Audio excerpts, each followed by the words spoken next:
História da Redenção, capítulo 14. Os filhos de Israel. José dava ouvidos às instruções de seu pai e temia ao Senhor. Era mais obediente aos justos ensinamentos do pai do que qualquer de seus irmãos. Entesourava suas instruções e com integridade de coração amava e obedecia a Deus. Afligia-se com a conduta errônea de alguns de seus irmãos e bondosamente suplicava que seguissem uma direção justa, abandonando seus maus atos. Isto só fazia revoltarem-se contra ele. Seu ódio do pecado era tal que ele não suportava ver seus irmãos pecando contra Deus. Levou o assunto diante de seu pai, esperando que sua autoridade pudesse reformá-los. A exposição de seus erros enraiveceu os irmãos contra ele.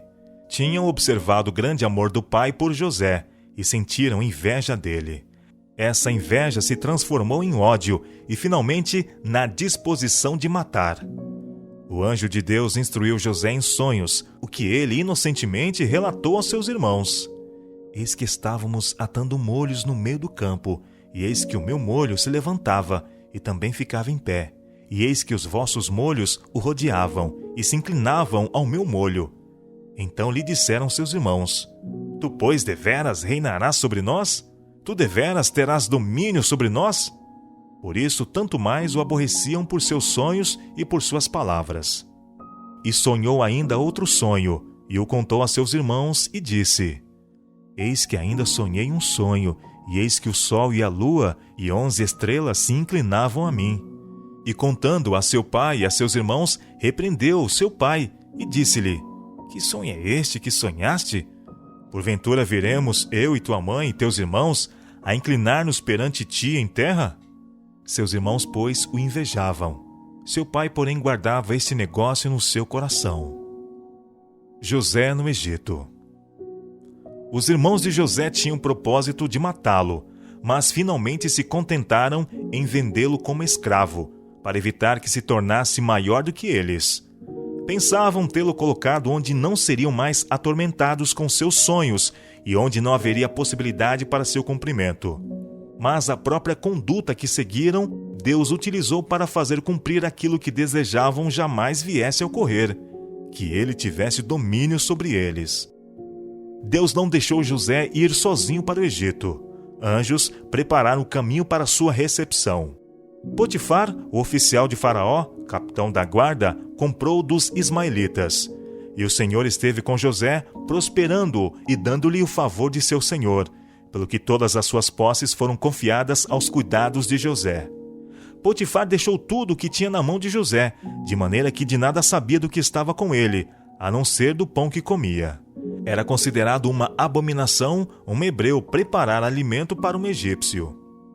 Quando José foi tentado a desviar-se do caminho da retidão, transgredir a lei de Deus e mostrar-se infiel a seu Senhor, firmemente resistiu e deu prova do elevado poder do temor de Deus em sua resposta à esposa de seu Senhor. Depois de falar da grande confiança que seu Senhor depositava nele, entregando-lhe tudo o que tinha, exclamou: Como, pois, faria este tamanho mal e pecaria contra Deus? Gênesis 39, verso 39. Ele não seria persuadido a desviar-se do caminho da justiça e pisar sobre a lei de Deus por quaisquer incentivos ou ameaças. Quando foi acusado a um crime vil que lhe foi falsamente atribuído, não se entregou ao desespero. Consciente de sua inocência e justiça, ainda confiou em Deus. E Deus, que até então o defendera, não o desamparou. Foi preso em cadeias e metido numa sombria prisão. Contudo, Deus transformou seu próprio infortúnio em bênção. Deu-lhe favor com um carcereiro, e a José foi logo confiada a guarda de todos os prisioneiros.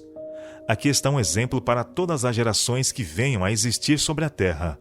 Embora estejam expostos a tentações, devem sempre compreender que há uma defesa à mão e que será culpa sua se não forem preservados. Deus será um auxílio presente e seu Espírito uma proteção.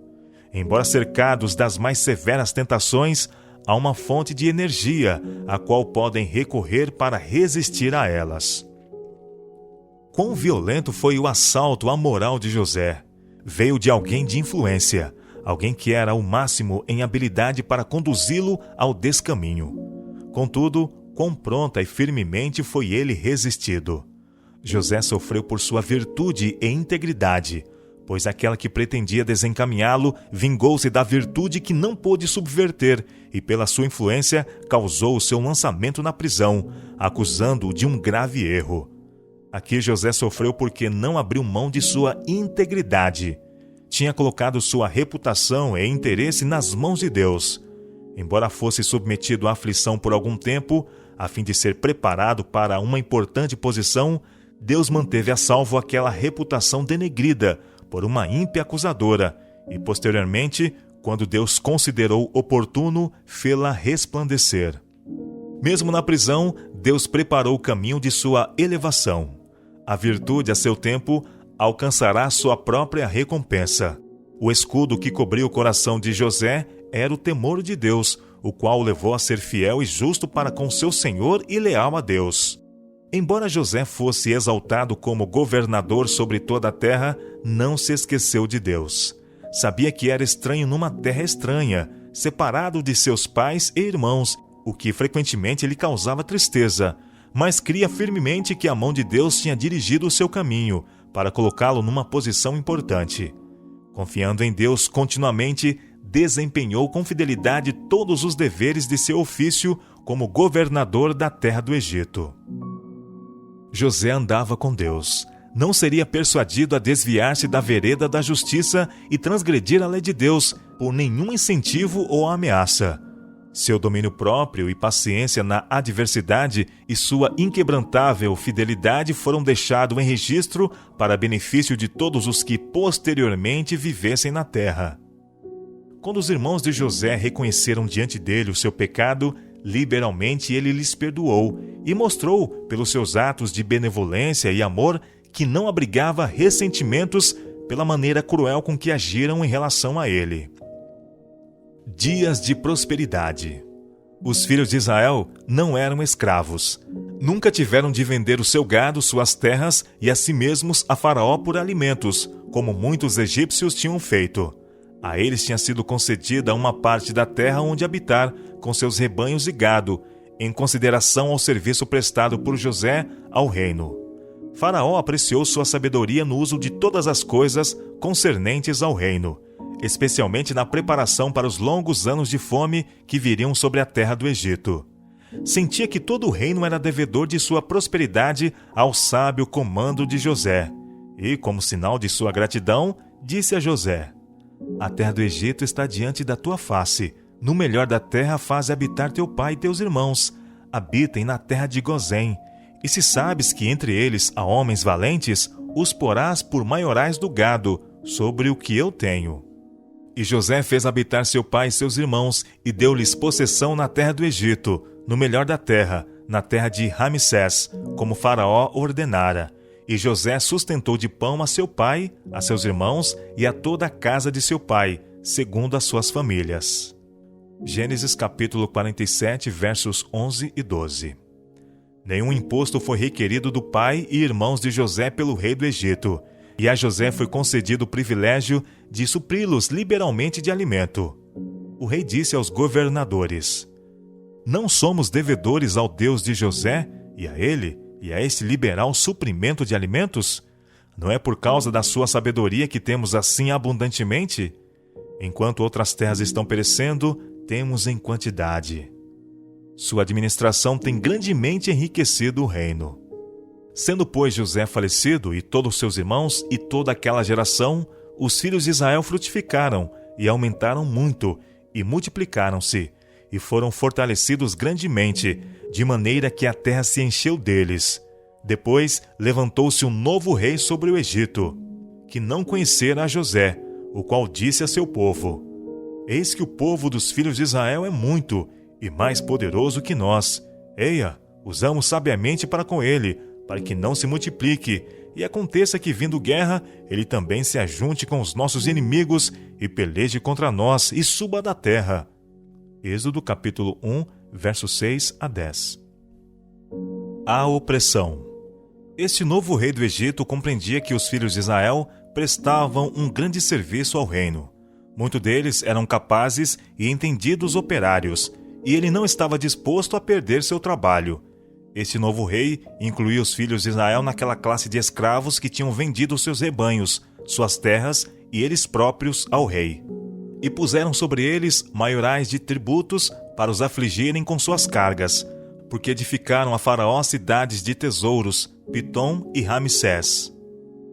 Mas quanto mais o afligiam, tanto mais se multiplicava, e tanto mais se crescia, de maneira que se enfadavam por causa dos filhos de Israel, e os egípcios faziam servir os filhos de Israel com dureza. Assim lhes fizeram amargar a vida com dura servidão, em barro e em tijolos, e com todo o trabalho no campo, com todo o seu serviço, em que os serviam com dureza. Eles compeliram as mulheres a trabalhar nos campos, como se fossem escravas. Mesmo assim, seu número não diminuía. Como o rei e seus governadores vissem que eles aumentavam continuamente, unidos, deliberaram forçá-los a executar certa quantidade de trabalho cada dia. Pensavam submetê-los com pesado labor e estavam zangados porque não podiam diminuir seu número e esmagar o seu espírito independente. E porque não conseguissem cumprir seu propósito, endureceram o coração para ir ainda mais adiante. O rei ordenou que as crianças do sexo masculino fossem mortas, tão logo tivessem nascido. Satanás era o agente nesse negócio. Sabia que um libertador estava para aparecer entre os hebreus, para resgatá-los da opressão. Imaginava que, se pudesse levar o rei a destruir as crianças masculinas, o propósito de Deus seria anulado. As mulheres temiam a Deus e não fizeram como o rei do Egito lhes ordenou, mas salvaram a vida dos meninos. As mulheres não ousaram matar os meninos hebreus, e porque não obedeceram à ordem do rei, o Senhor as prosperou. Quando o rei do Egito foi informado de que seu mandado não fora obedecido, ficou furioso. Então tornou sua ordem mais urgente e extensa.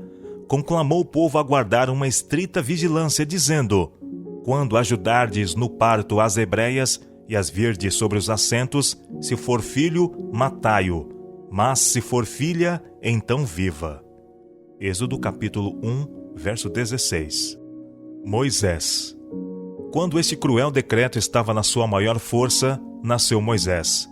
Sua mãe o ocultou enquanto podia ter alguma segurança, e então preparou um pequeno cesto de junco, vedando-o com piche, para que nenhuma água entrasse na pequena arca, e colocou-o na água junto à margem, enquanto sua irmã ficou ali, por perto, com aparente indiferença.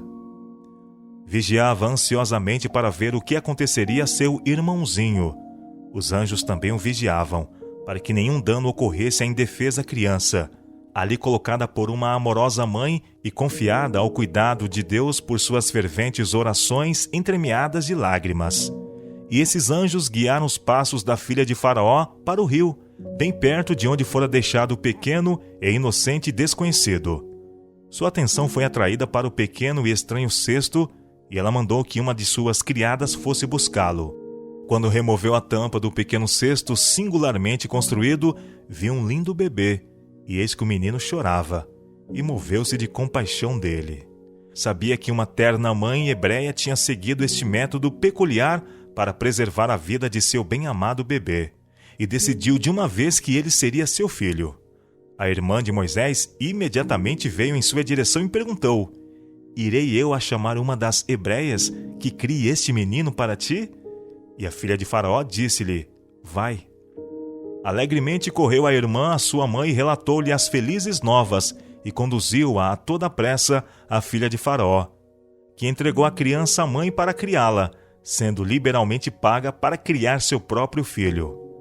Com gratidão, essa mãe deu início à sua tarefa, agora feliz e segura. Ela cria que Deus tinha preservado a vida de seu filho. Fielmente aproveitou a preciosa oportunidade de educá-lo com respeito a uma vida de utilidade. Era mais específica em sua instrução do que na dos outros filhos, pois tinha confiança que fora preservado para alguma grande obra. Por meio de fiéis ensinamentos, ela instilou na sua mente jovem o temor de Deus e o amor pela verdade e justiça. Não descansou aqui em seus esforços, mas fervorosamente orou a Deus por seu filho, para que fosse preservado de toda influência corruptora. Ensinou-o a prostrar-se e orar a Deus, o Deus vivo, pois apenas ele podia ouvi-lo e ajudá-lo em qualquer emergência. Procurou impressionar sua mente com a pecaminosidade da idolatria. Sabia que ele logo seria separado de sua influência e entregue à sua real mãe adotiva, para ser rodeado de influências tendentes a fazê-lo descrer da existência do Criador dos céus e da terra. As instruções recebidas de seus pais foram de molde a fortificar-lhe a mente e protegê-lo de ser exaltado e corrompido pelo pecado, tornando-se soberbo em meio ao esplendor e à extravagância da vida na corte.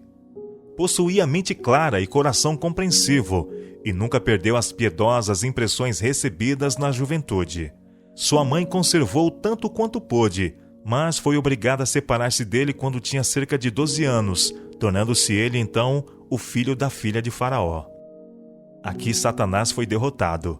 Levando Faraó a destruir os meninos, pensava anular o propósito de Deus e aniquilar aquele que Deus suscitaria para libertar seu povo. Mas esse mesmo decreto, condenando as crianças hebreias à morte, foi o meio usado por Deus para colocar Moisés na família real, onde teria vantagens para tornar-se homem entendido e eminentemente qualificado para tirar do Egito seu povo. Faraó esperava elevar ao trono seu neto adotivo. Educou-o para estar à frente dos exércitos do Egito e guiá-los nas batalhas. Moisés era o grande favorito dos exércitos de Faraó e honrado porque conduzia a guerra com superior perícia e sabedoria. E Moisés foi instruído em toda a ciência dos egípcios e era poderoso em palavras e obras. Os egípcios consideravam Moisés como personalidade notável. Preparação especial para a liderança. Moisés foi instruído pelos anjos de que Deus o havia escolhido para ser o libertador dos filhos de Israel. Os líderes entre os filhos de Israel foram também ensinados por anjos de que o tempo de seu livramento estava próximo e que Moisés era o homem a quem Deus usaria para cumprir este propósito. Moisés imaginava que os filhos de Israel seriam libertados pela guerra e que ele seria o chefe das multidões hebreias para conduzir a batalha contra o exército egípcio e livrar seus irmãos do jugo da opressão. Tendo isto em vista, Moisés resguardou suas afeições para que não fossem muito fortes em relação à sua mãe adotiva ou a Faraó, a fim de não lhe ser muito difícil permanecer livre para fazer a vontade de Deus. O Senhor preservou Moisés de ser prejudicado pela influência corruptora a seu redor. Os princípios da verdade, recebidos de seus pais tementes a Deus em sua juventude, nunca foram esquecidos por ele. E quanto mais necessitava de ser defendido da corrupta influência reinante na corte, as lições de sua juventude produziram fruto. O temor de Deus estava diante dele. Tão grande era o seu amor pelos irmãos e tão grande o seu respeito pela fé dos hebreus que ele não encobria o parentesco pela honra de ser herdeiro da família real. Quando Moisés tinha 40 anos de idade, saiu a seus irmãos e atentou nas suas cargas, e viu que um varão egípcio feria a um varão hebreu de seus irmãos. E olhou a uma e a outra banda, e vendo que ninguém ali havia, feriu ao egípcio e escondeu na areia. E tornou a sair no dia seguinte, e eis que 2 varões hebreus contendiam. E disse a um injusto: Por que feres a teu próximo? O qual disse: Quem te tem posto a ti por maioral e juiz sobre nós? Pensas matar-me como mataste o egípcio? Então temeu Moisés e disse: Certamente esse negócio foi descoberto. Ouvindo, pois, Faraó este caso, procurou matar a Moisés. Mas Moisés fugiu de diante da face de Faraó e habitou na terra de Midian. O Senhor guiou seu caminho, e ele encontrou um lar com Jetro, homem que adorava a Deus. Era pastor e também sacerdote em Midian. Suas filhas cuidavam do rebanho. O rebanho de Jetro, porém, logo foi colocado sob o cuidado de Moisés, que se casou com uma das filhas de Jetro e permaneceu em Midian por 40 anos. Moisés foi precipitado em matar o egípcio. Supunha que o povo de Israel entenderia que uma providência especial de Deus o suscitara para livrá-los. Entretanto, Deus não pretendia libertar os filhos de Israel pela força. como Moisés pensava, mas pelo seu próprio grande poder, para que a glória fosse atribuída a ele somente. Deus rejeitou o ato de Moisés em matar o egípcio para efetuar seu propósito. Tinha, em sua providência, introduzido Moisés na família real do Egito, onde recebera uma esmerada educação. Contudo, não estava preparado para que Deus lhe confiasse a grande obra para a qual o suscitara. Moisés não podia deixar imediatamente a corte do rei e os privilégios que lhe eram garantidos como neto do rei, para realizar o trabalho especial de Deus. Tinha primeiro que encontrar tempo para obter experiência e ser educado na escola da adversidade e da pobreza. Enquanto vivia em seu retiro, o Senhor enviou seus anjos para instruí-lo especialmente com relação ao futuro. Aqui, ele aprendeu mais plenamente a grande lição do domínio próprio e humildade. Guardava o rebanho de Jetro, e enquanto cumpria sua humilde tarefa como pastor, Deus o estava preparando para se tornar o pastor espiritual de suas ovelhas, o seu povo de Israel. Quando Moisés conduzia o rebanho para o deserto e chegou ao monte de Deus, ao Horebe, apareceu-lhe o anjo do Senhor em uma chama de fogo do meio de uma sarça. E disse o Senhor: Tenho visto atentamente a aflição do meu povo, que está no Egito, e tenho ouvido o seu clamor por causa dos seus exatores, porque conheci as suas dores. Portanto, desci para livrá-los da mão dos egípcios e para fazê-los subir daquela terra, a uma terra boa e larga, a uma terra que mana leite e mel. Eis que o clamor dos filhos de Israel chegou a mim, e também tenho visto a opressão com que os egípcios os oprimem. Vem agora, pois, e eu te enviarei a Faraó, para que tires o meu povo, os filhos de Israel, do Egito. Êxodo capítulo 3, versos 7 a 10.